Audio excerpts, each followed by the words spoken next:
I'm a cultural officer at the French Embassy, so I'm a member of the Cultural and Scientific Office, which is also in charge of education.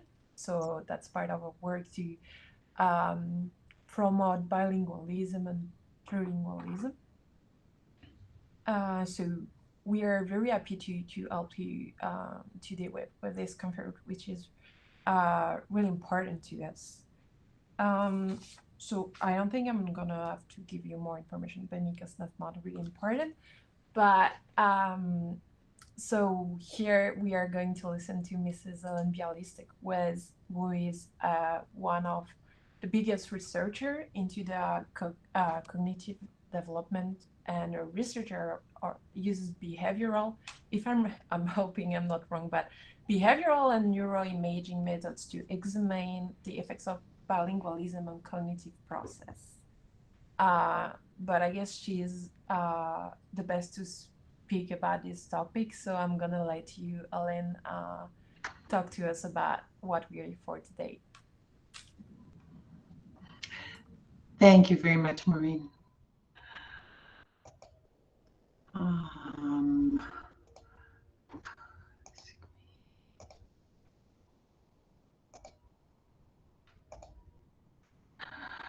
okay, can you see this? Because everybody there has now gone blank on me. I'm not used to Google Meet. We can see your screen. Okay, all right.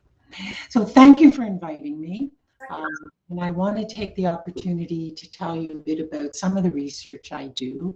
I'm going to focus on children, but you'll see that I have something to say more broadly about how bilingualism actually impacts cognitive abilities across the lifespan. Now, why would we even think about this? And the way to understand it is in terms of a concept called neuroplasticity. That means only that everything we do has the potential to change our mind and brain. Everything we make our minds do changes our minds. And the way to think about it, using a very simple kind of analogy, is we know that if you walk across a wet beach, you'll leave footprints. So those footprints are like the traces in the structure of the brain. So we're going to think about footprints on the beach as changes in brain structure. But it also changes your mind, and it changes how easily you can do certain things. And for that, I like to think about cross-country skiing across fresh snow. So you know that the first time you go out there, it's very, very hard, but you lay down tracks and you keep making those tracks deeper and smoother. And so that changes the ease, the efficiency with which you can ski across that field. So these are the two pieces. An experience that can change the structure of your brain and change the ability of your brain to carry out certain operations, certain functions. Well, why would it? Why would bilingualism change your brain in these ways? Well, language is about the most intense thing we do. So if anything is going to have neuroplastic effects, I think language is a good place to look. It uses all of your brain. We use language all the time. Fine, but why does it change your brain? Why does using two languages actually change your brain? And the reason is because of a very surprising thing. The way the bilingual mind is set up, both languages are always active. It's a rather counterintuitive way to create a mind, but we know from massive amounts of research that this is the case. And so what you have is two active languages sharing the same space in your mind, and that means there's going to be overlap and conflict. But we know that bilinguals don't make mistakes. They don't suddenly start speaking the wrong language. So how do they focus on the language they need to be speaking and not get distracted by the jointly activated other language. They do it through selection. So bilinguals are always having to select. And the consequence of this selection is that the systems that make those selections, which are the attention systems in the front part of the brain, change. So the short story is that bilingualism, bilingual language use, changes the attention systems in your brain. And these attention systems are used for everything. Everything we do depends on the development and efficiency of attention systems. Where we find these effects most is in a set of cognitive systems called the executive function system, but more on that in a minute. So just to show you what this means, I would think that if we were going to build a brain that could handle two languages, the obvious way to build it would be to put in a switch.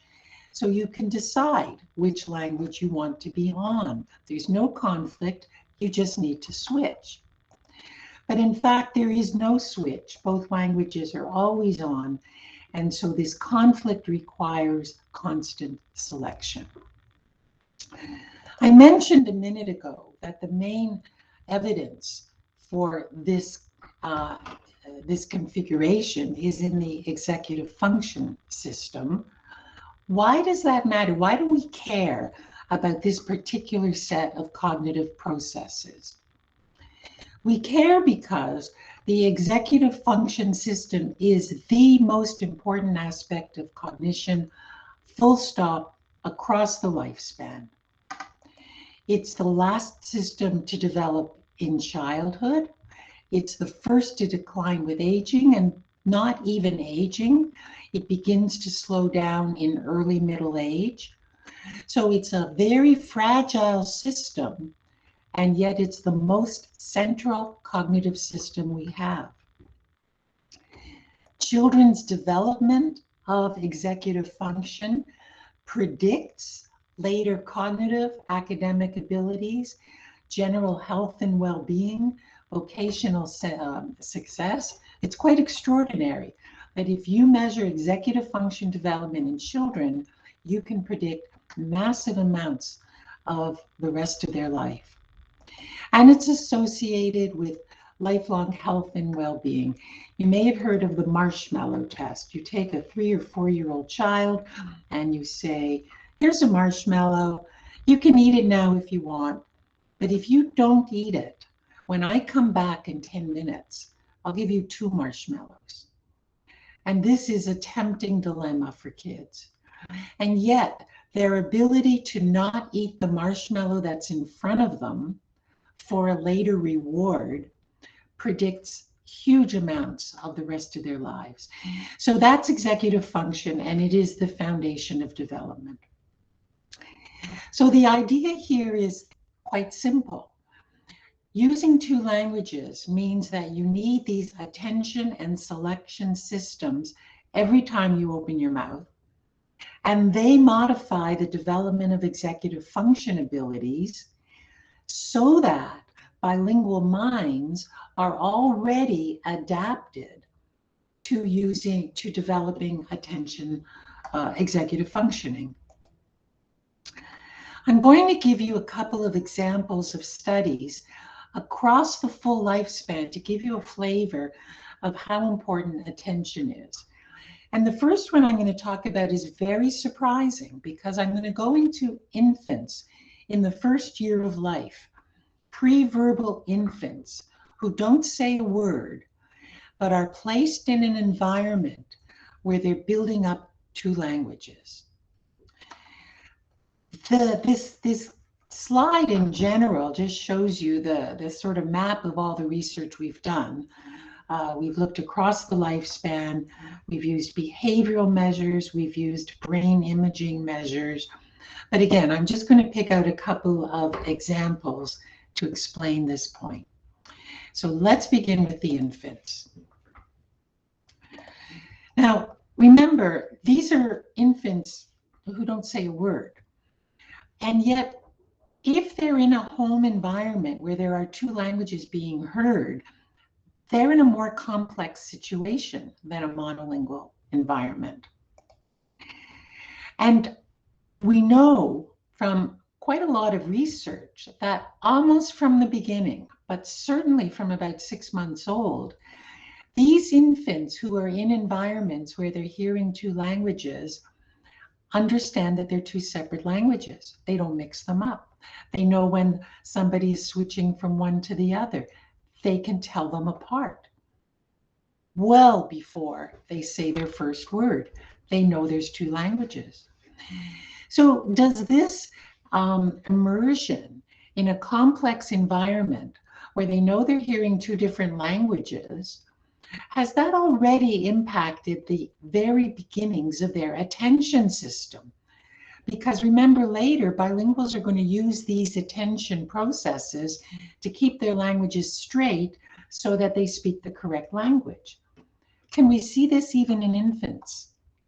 Well, we did a study where we looked at 6-month-old infants who were being raised in monolingual homes or bilingual homes. And we wanted to see if their early evidence of attention is showing any signs of different development. So the infants would come into the lab and they're put in this very nice crib. They're very comfortable. It's a darkened room. They lie on their back and they look up and there's a monitor there.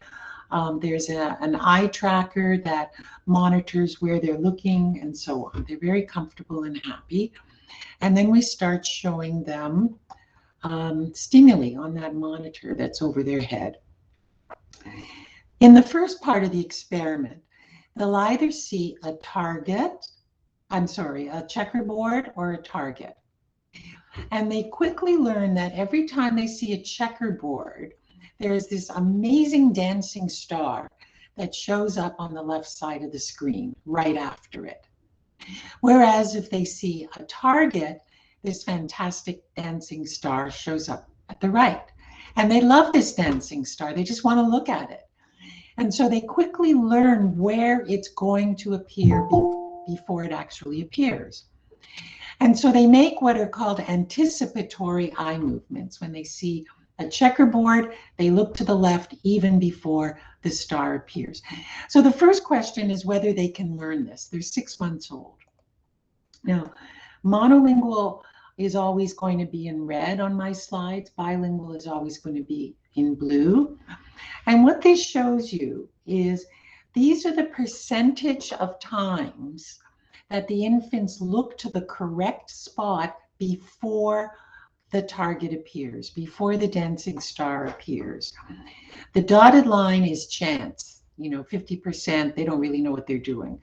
So what you can see is both the monolingual and the bilingual infants are well above chance.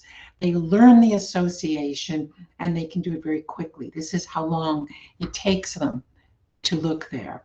So yes, they can learn it, and the monolingual and the bilingual infants learn it exactly the same. This little difference is not significant. So halfway through the experiment, we switch. And now the checkerboard means it's going to be on the right, and the target means it's going to be on the left. How do they do? Is this going to hopelessly confuse them? Will they continue looking in the same place they've already learned because that worked really well? Or can they change their strategy? Can they adjust? Can they control their attention to learn a new rule that reverses the response?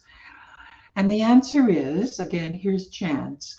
The bilingual infants could, the monolingual infants could not. Once it switched, they returned. The monolingual infants came to chance. They didn't know where to look.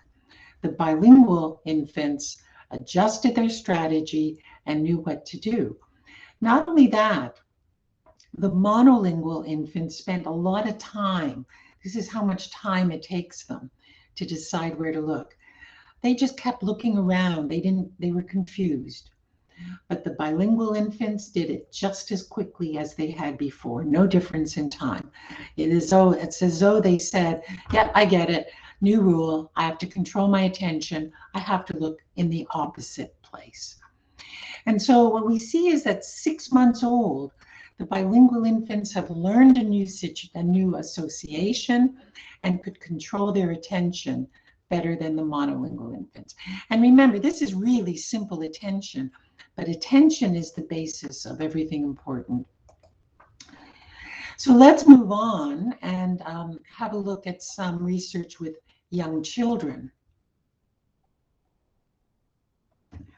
And this is a study that's designed in quite a different way. Now, bilingualism is not just one thing. Children are not just bilingual or monolingual, they're bilingual to different degrees. And attention is not just one thing. Attention is an ability, and every ability can be described on a continuous scale.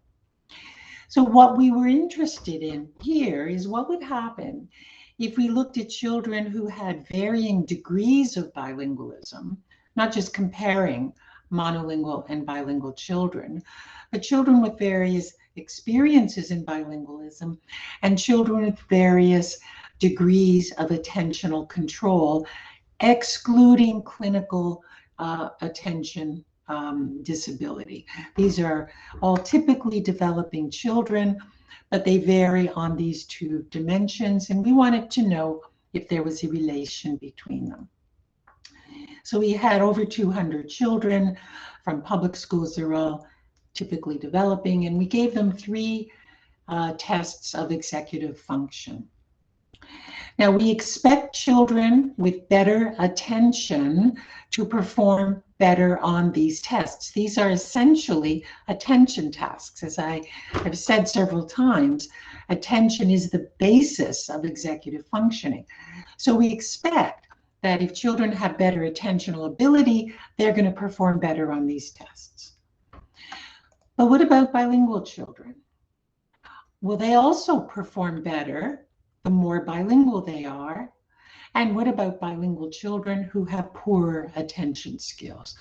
So it goes something like this. We know that executive function ability is improved by bilingualism, but it's also decreased with attention difficulty.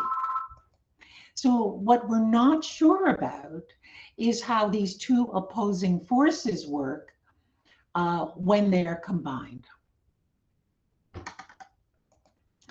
We had 3 tasks. I'm not going to bother you with the details. The first is a very simple flanker task. You have to indicate which way the middle arrow is pointing. Sometimes it's easy because everything's pointing that way. Sometimes it's hard because it's pointing in the opposite direction. So you need attentional control to ignore the surrounding arrows. And this, the way the data are shown is which factors that we examined are associated with better performance. And we looked at all kinds of things. We looked at IQ scores, background measures, age, all sorts of stuff. And what we found is the more bilingual they were and the better their attention scores, the better they did. Good. This is a working memory task. They have this matrix. They see a bunch of stuff. They have to report it back. This is a working memory task, and attention is required for working memory. But on this task, only kids who were more bilingual performed better. So being more bilingual made them better on this executive function task. And this is another kind of attentional control task. And again, being more bilingual and having better attention was associated with better performance. So what we see is that bilingualism improves executive function in exactly the same way as having better attention improves executive function, but independently of it. That means that if children, and I'll get to this in a moment, I think, are more bilingual but have poor attention, they're still going to do better on these tasks. but there might be a limit. I said that in this study, only typically developing children were included.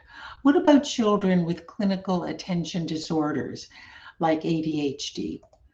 None of the children in this study had that clinical impairment, and in fact, to my knowledge, there is no study that has investigated this, although I have a PhD student at the moment who's looking at it. So bilingual children that have various other kind of language or learning disorders show no additional deficit from being bilingual. And there's some very good research on this point out of Alberta. But ADHD might be different. And the reason that ADHD might be different is because ADHD is an impairment of precisely the same set of abilities that we're measuring. So if we look at language impairments or other learning disorders, those aren't executive function impairments. But ADHD is an executive function impairment, so this might not work the same. What about bilinguals with ADHD? How do they do on executive function tasks? As I say, there is no evidence, no study to date with children. But there are 2 studies with young adults. And both studies found precisely the same result, and that is that bilingual young adults with ADHD performed more poorly on an executive function task than did monolingual adults with ADHD.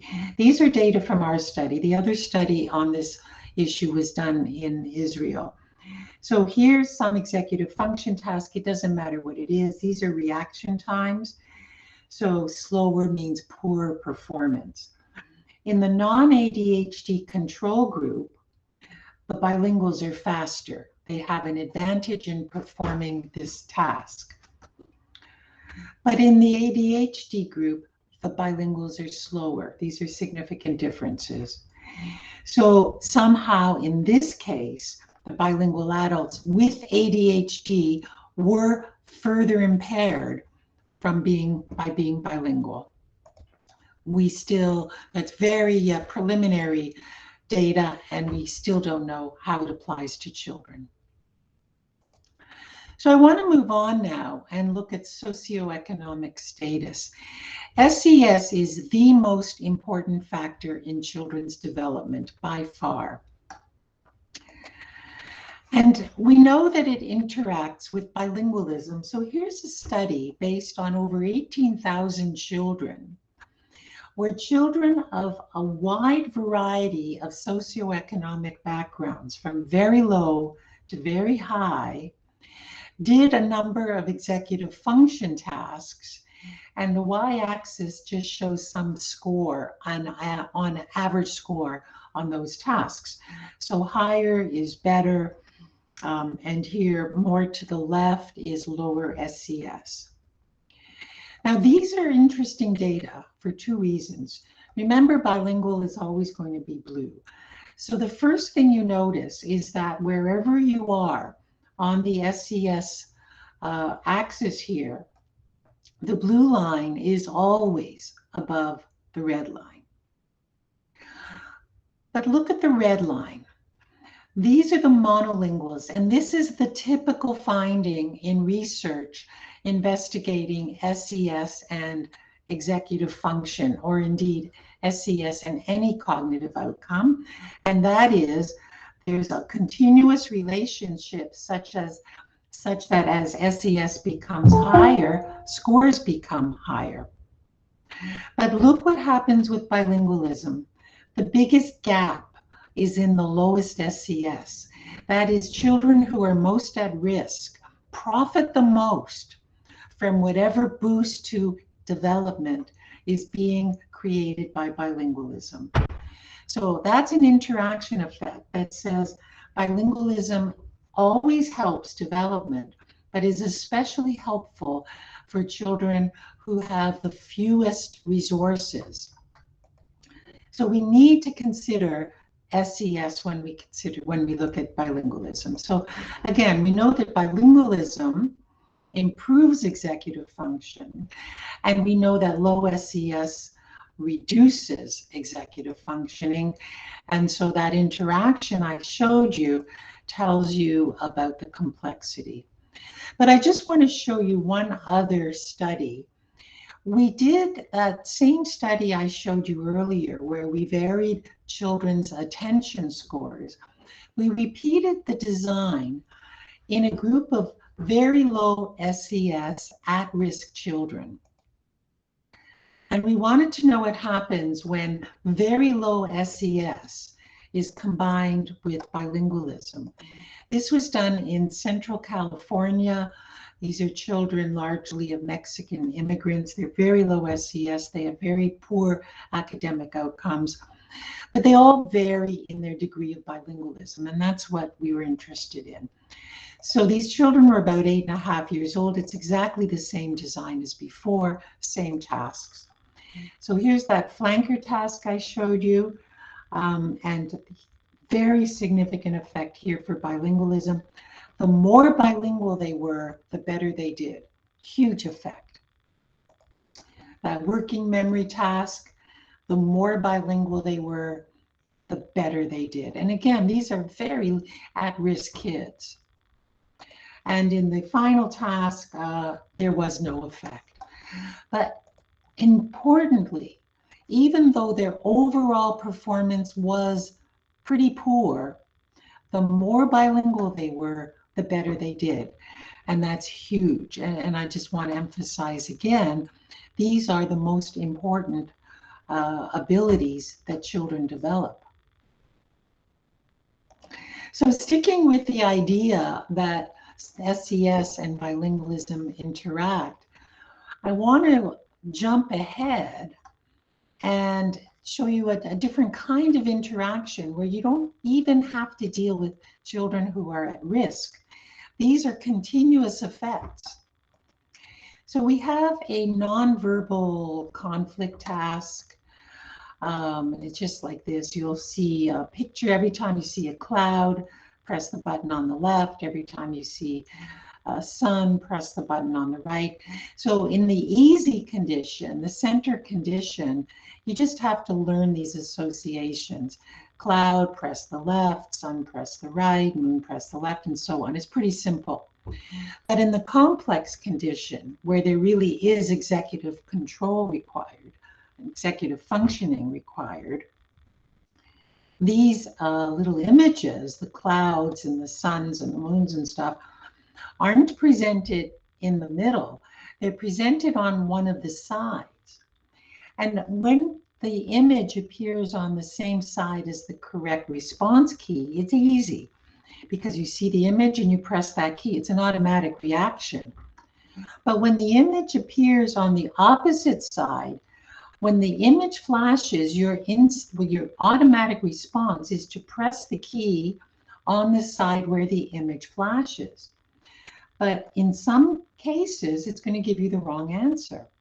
So when this cloud appears on the right, you're going to want to press the button on the right because that's where the picture appears, but the correct answer is the left. So these side conditions are harder because you have to control, inhibit, attend, and so on. Now, we had done this before, and I just want to show you, this is an old study with this task. And again, red is monolingual, blue is bilingual. When these images appear in the middle, it's easy. Everybody does really well. These are reaction times, so higher is slower or poorer performance. But when they appear on the sides, you can see here, especially in this case, the monolinguals are slower. So when the task gets harder, the bilinguals can keep going at a faster speed. So we decided to use this task. We had 124 children. They were we had 134 children who were 6 years old, and we gave them this task. Now, the interesting thing about these 134 children is that we divided them into SES groups. but they are all middle-class children, all of them. None of these children are at risk. All of these children are in public schools. They're all just fine. But the tipping point we used was parents' education. So they're all middle-class kids in perfectly nice families, and the only difference is parents' education. And the cutoff turned out to be high school graduation versus university and beyond education. So we're calling them high SES and middle SES. There's no really poor kids here. So now we have an additional factor, and that's SES. So I'm calling them high SES and middle SES. So again, red is monolingual, but now I'm using solid bars for the high SES. This is that easy center condition, 1200 milliseconds. You may have noticed that is precisely how long it took in that previous study. None of these differences are significant. All the kids are fine. So let's go to the side conditions, the harder ones. In the middle SES, these lines look like they're all different from each other, but they're not. But look at the high SES kids. These are kids who are getting far more stimulation at home. And now the bilingual kids are really fast. They have nailed those conflict conditions, the EF conditions. So bilingual children in the high SES group are outperforming the monolingual children. So again, it's an interaction of bilingualism and SES. Now, I said when I started, I'm going to talk mostly about children, but I am going to end with some kind of longer term ideas. So what happens in older age? Executive function is something that sustains you through life. Higher executive function builds a more resilient brain. So we expect cognition, in particular the kinds of cognition associated with executive function, to be improved throughout life. But I haven't really said anything about memory. And you know, the problem of aging and the problem of dementia is a problem of memory. And in fact, the first symptoms of dementia are memory failures. But we know that dementia symptoms can be overridden or postponed by a notion called cognitive reserve. This is the idea that an active, stimulating lifestyle builds up resilience in the brain such that even with the building up of neuropathology and dementing disease, one can maintain higher levels of cognitive function. So the question then is whether bilingualism can do this. Can bilingualism contribute to this idea of cognitive reserve and have that nice outcome of postponing symptoms of dementia? And the reason it might, although I haven't said anything about bilingualism improving memory, but what I have said is that bilingualism is a stimulating experience because you're always having to use those selection and attention processes. So is there an effect? These are the results of a wide range of studies done in many different countries: China, the US, Britain, Italy, Brussels, India, and so on, comparing the age of diagnosis of dementia for monolinguals and bilinguals. Monolinguals, again, are in red. These are ages. So patients come into a clinic in any country in the world, and there are a standard set of criteria by which neurologists and psychiatrists and so on come to a diagnosis of dementia. So they will, all of these patients will present similar clinical symptoms. But if you look across all of these studies, what you'll see is a pattern in which the blue bars are almost always higher. They're almost always older. Bilinguals are almost always older at the point that dementia is diagnosed. Well, why do we care about that? It turns out to be extremely important because as a disease of aging, postponing the onset of symptoms, whether or not you actually change the disease, buys incredibly precious time. And this is a statement from one of the leading Alzheimer's researchers, in which he says the overall frequency of Alzheimer's disease, the incidence of Alzheimer's disease, would be decreased by nearly 50% if the onset would be delayed by 5 years. This is a 4-year delay, this is a 5-year delay, 5-year delay, 5-year delay, 7-year delay, and so on. Postponing the onset of symptoms has a powerful effect. Now, we also know from other research that at the point of diagnosis, these bilinguals who are older but present with similar clinical symptoms have more disease. Their brains have more neuropathology, but it doesn't matter. All that matters is the evidence in symptoms. So neuroplasticity, which is where I began, is this idea that your brain changes in response to experiences. And it's been studied for many, many experiences. Musicians have modifications in their brain. Professional athletes have modifications in their brain. Architects have modifications in brain pathways, and so on. These are all accepted experiences that lead to neuroplasticity. And my suggestion is that bilingualism should be included on the list.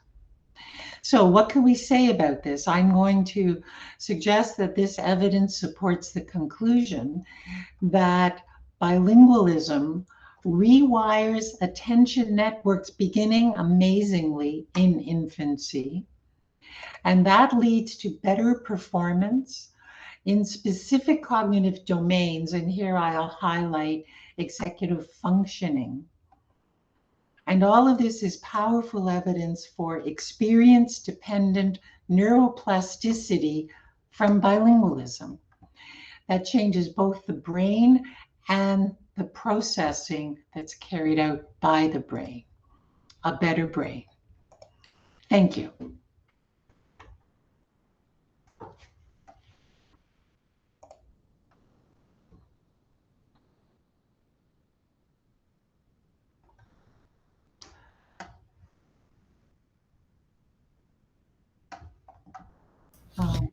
So we'll now share the mic with Maureen to see if there is some follow-up questions. If you want to put your mic on, there you go. Yeah, I was trying to, sorry. Thank you for the presentation. I really like it. I have a lot of questions actually, but the first one I have in mind is all those advantages for bilingual people works. Like, my question is, when you're getting older, do you have more and more advantages? Does it goes like it's always the same advantages according to other people, or is it like you have more advantages and then you're growing in age and then it goes down? Yeah, it's a nice question. It's actually a very complex question, and I don't have an easy answer. But I'll say this, because, think about neuroplastic effects. These are responses to experience. So what changes, I think I'm going to say two things. One is what changes throughout life is how bilinguals use their languages. So you go through phases of your life where, you use one language is more dominant, the other recedes, or open, more active. These are sort of the natural dynamic changes of a bilingual life. And those natural dynamics impact these effects. So if you kind of slip into a more monolingual existence, there'll be less practice on these. These have to be constantly practiced, these processes and circuitries. So it will change not so much with age, but with the kinds of experiences that you're engaging in at this time of your life. But if you would say, all right, let's say the experience is exactly the same, I would say the answer is that these modifications would plateau. You know, they'll reach a point, that's just it. Okay, I've adjusted, I've adapted to using two languages. That's all the adaptation you'll get. So I think both.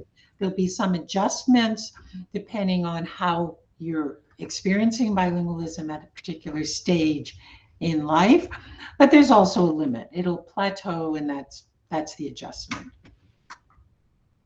To follow up on that, we have a question from a participant.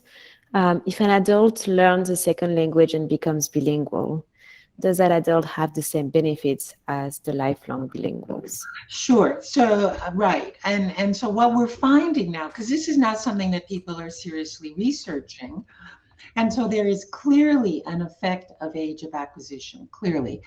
The earlier in life that one becomes bilingual, the larger these effects are. There's now several studies that show that. But I would also say, as I just said to Maureen, there's going to be a plateau. So even if you get a later start, this isn't a lifelong handicap. You know, you can build up enough experience in time. But it is clearly the case that age of acquisition of the second language is a significant factor that impacts these effects. Okay, so here I have another question coming from these. Do you have a difference in advantages between a bilingual that will speak, I don't know, Spanish and Italian, and one that will speak English and Chinese? Because you have the proximity of the language that makes it easier to switch from one another than two languages that do not have anything in common, right? Yeah, you know, so this is a question people wonder about, and there's some research. The extreme form of that question is whether two dialects of the same language, so that's as close as you can get, also create these kinds of adaptations. So there are some studies on this, and I have to say that the results of these studies are completely mixed. You get both kinds of results. I haven't seen anything that convinces me one way or the other that one of those positions is more correct, that being more similar or more unrelated has an impact. So it's a question that's out there. The studies to date are inconclusive.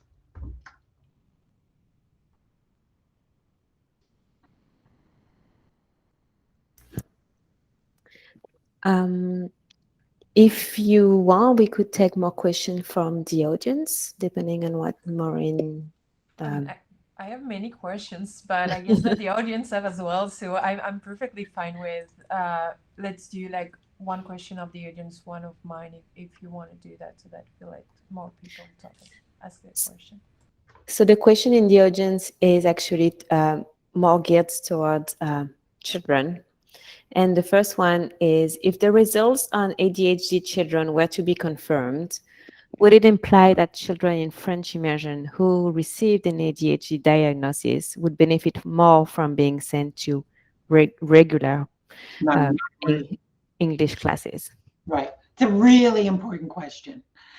And I'm going to try to be careful here because the conclusion could be very important. You're talking about, you know, profound decisions in people's lives. So first, let me say that for a long time, there was this view that children with any kind of language or learning disability should not be in immersion programming. This was widespread. And it was widespread to the degree that children were asked to leave French immersion if such things became apparent. And that turns out to be false. As you know, there's a wonderful woman, Kathy Connard, who's an SLP and bilingualism researcher, who's made the case that these are quite separate things, and you should not remove languages from children on the basis of them having language or other learning disabilities. And the way she puts it is, if you take a bilingual child with a learning impairment and remove one language, you get a monolingual child with a learning impairment. So it's very clear, you don't do that. However, I'm not sure that's true for an attention impairment. So if the child actually has an impairment of the attention system, which we know makes language learning difficult. Children with clinical ADHD have difficulty learning any language. So I think a lot of research is needed, but if the research clearly comes down on the side of increased disability, then that is something that parents should consider. That maybe children with clinical ADHD are not good candidates for immersion education. But keep in mind that children with clinical ADHD can just as easily find themselves in bilingual homes. And they have to learn those two languages, and they need to be supported in it. So it's not as simple as plucking out a language and seeing what happens. So I think these are very serious questions with very profound implications. And at this point, we don't know. Thanks. There are a lot of follow-ups regarding that as well, because I think it's one of the key questions many teachers and parents have as well nowadays. One is from Lisa Spinney-Houghton. She's also a pediatric SLP. And she mentioned that we could also be counseling the parents to make sure that bilingualism, beyond maintaining culture, linguistic, academic, social, emotional benefits, it's still there. And also, she did say that removing children with language learning differences from French immersion is still occurring today. Oh, yes, I know. It's tragic, but yes, I know that. And then John was asking about the research you mentioned, to ask if this research...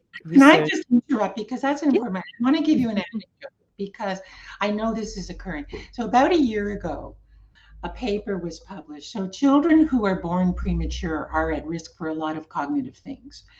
They are slower to develop. Their brains are slower to mature. They develop language later. They develop cognitive things later. That's just the way it is. So there's some researchers in Florida, a very bilingual state, who were studying the question of cognitive ability in babies who had been born prematurely. So they looked at these kids when they were 4 or 5 years old, and just because it's Florida, a whole pile of them were bilingual, and they gave them these executive function tasks to see how the premature babies did compared to the full-term babies, and they compared monolingual and bilingual children in the sample. So they got the results. The bilingual kids did better on all these executive function tasks. But here's the point of the story. They spoke to the parents after the testing, and 100%, every single parent of a bilingual premature baby reported that when they took their baby home from the hospital, the doctors and hospital staff told them not to present two languages. Every single one. This was last year. 100% were told, don't confuse the child, don't speak Spanish at home, it'll be a disaster. That's current. So this is out there. And, you know, educators, clinicians, physicians, all these people have to change the messaging. And I remind you, the result of that study was that the bilingual kids all did better, whether they were premature or full term. So I just wanted to take the moment to tell you that because of the comment by the SLP who knows this is going on.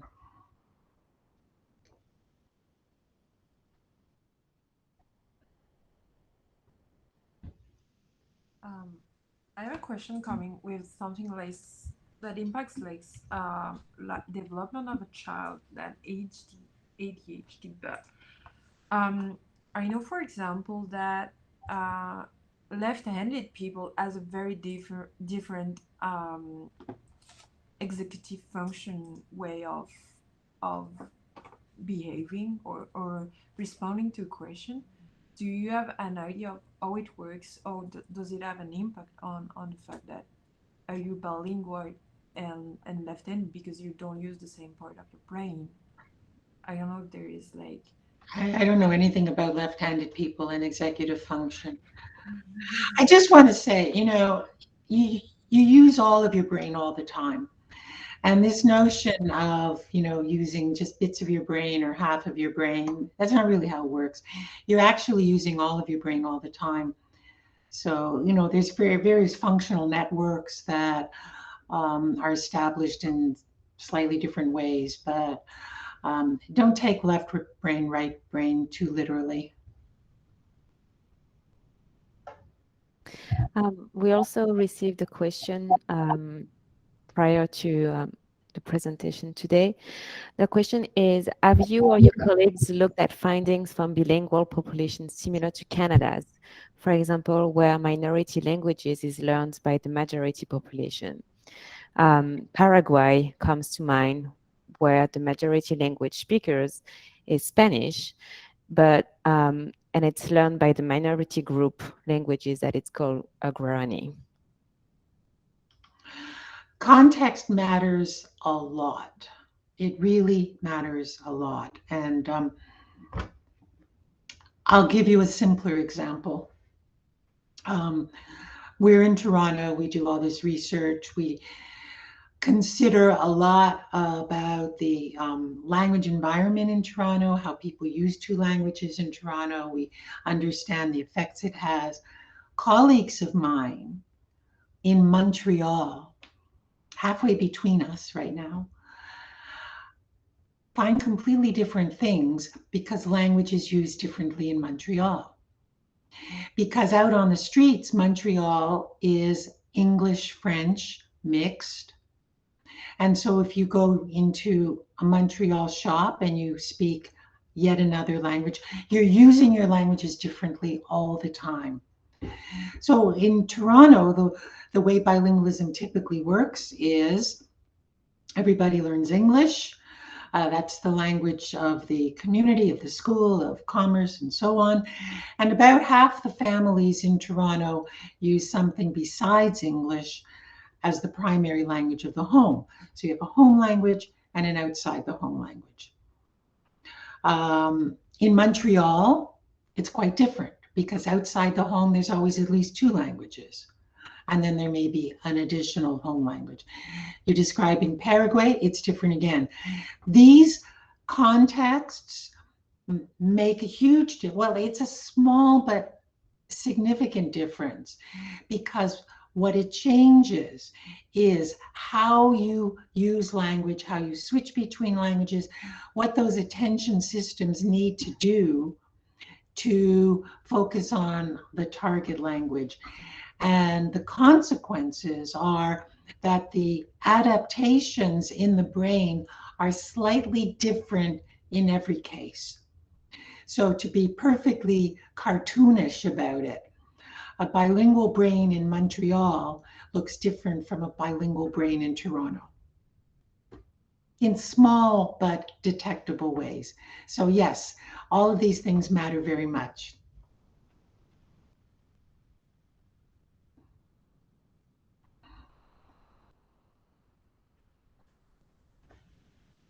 I don't know how long we still have. Well, officially it finishes now, but maybe we can take one more question from you and see if there's one more question from the public. What I do you, guess there's one really interesting question, like, does knowledge in sign language present the same advantages as spoken languages? Oh, sure. Okay, it's a good question. Yes. So, right. So sign language is a fully complete language in every possible way. So in some respects, it functions exactly like having two spoken languages, except in one respect.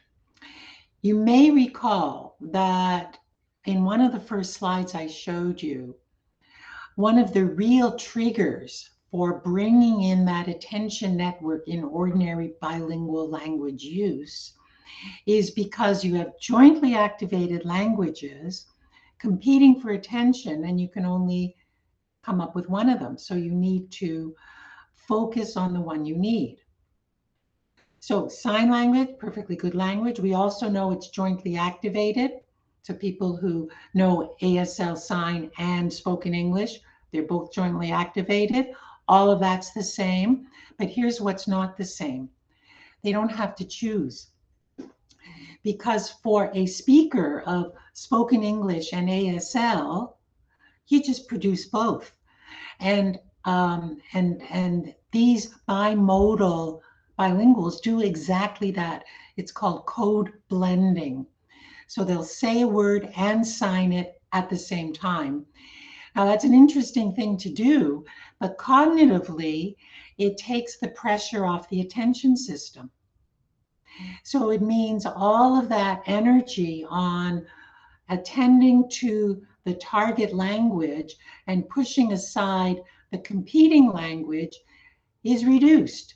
They just produce both. So there's one study we did that showed that on a conflict task where you have to avoid competition from this competing stimulus, the bilinguals, the speech bilinguals perform better than the monolinguals. But the bimodal bilinguals performed like the monolinguals. This isn't something that they need to do.